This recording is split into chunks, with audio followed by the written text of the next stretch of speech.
So the first thing I wrote here was prerequisites for receiving Quranic guidance for believers. Now, the first item there is your moral compass is still intact. If you really want to benefit from the guidance of the Quran, your moral compass needs to be intact. What does that mean? In simple language, here's what that means. Every human being, Allah has gifted them with a moral calculator inside them. Every person is a moral human being, every human being. Allah put the ruh inside every human being, yes or no?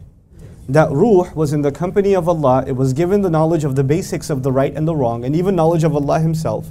We learned that in Surah Al-A'raf. Because every human being, doesn't matter if they're born in a Buddhist family, or they're born in an atheist agnost family, or they're born in a Christian family or a Muslim family, it doesn't matter. All human beings are gifted with a certain basic sense of decency.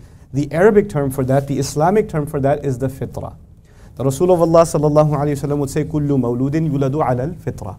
Every human being was given or was born with the Fitra. It's a very famous hadith of the Prophet sallallahu alayhi wa sallam. Okay, now, having said that, what does that practically mean? Practically what that means is, even when a man is or a woman is 30, 40 years old, and they're not Muslim, even if they're not Muslim, they still have a sense of, man, that guy is getting beat up on the street, that's not right. Or these people stole money and didn't give it back, that's not correct. Or they shouldn't be insulting their coworkers that way, that isn't right. They have a sense of justice inside them. It didn't come from necessarily even their, actually you go across cultures, it's not even from the upbringing. If you go across cultures, different cultures, you'll find everybody has a sense of justice. Everybody has a problem with injustice. Everybody has respect for the truth. Everybody has a disgust for lying. Even if they may be engaged in lying once in a while themselves, if you were to ask them, do you think lying is wrong? Overwhelmingly, what are people going to say? Yeah, yeah. You know what that means? That their moral compass is still intact. There's some part of that fitrah is still alive in there. Okay. Now, I wrote on top for believers. You can see that prerequisites for receiving Quranic guidance for believers. I put a qualification there. So it kind of raises an interesting question. How could you be a believer, a Muslim, and your moral compass is not intact? Why would I put that there? Because it's possible. It's possible that somebody's Muslim and they've lost their moral compass. They don't have a conscience anymore. It's very possible. It's actually possible that they have a lot of knowledge of the religion and they have no decency left. That's possible too. Allah talks about that problem in the Quran. On the outside a believer, on the inside something filthy, something disgusting. That does happen. Okay? So now how do you and I know that our fitrah is still intact? There are certain qualities that Allah highlights that a human being should have in the Quran that they all go back to the fitrah. So I won't give you all of them, but I'll give you a handful, and you could pick, paint the rest of that picture yourself. Gratitude is a quality that a person should have if they have their fitrah intact. Now let's test that a little bit.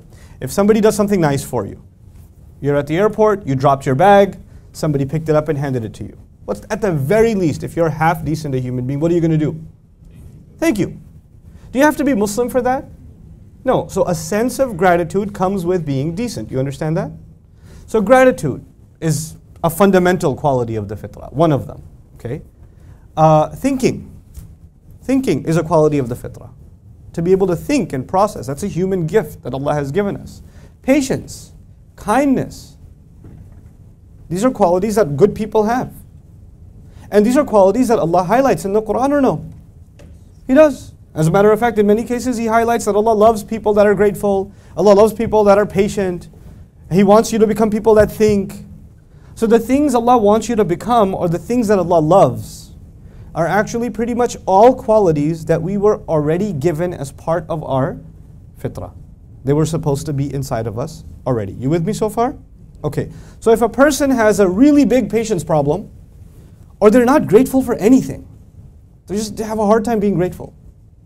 It's very hard for them to say thanks. It's very hard for them to be humble. Humility is another actually fundamental quality of the fitrah. And humility has many levels, but the first of them is to be able to admit your mistakes, to be able to admit you're wrong, or you're not the best, or to be able to admit someone's doing a better job than you are, right? Some people have a really hard time with that, to be able to admit their mistake.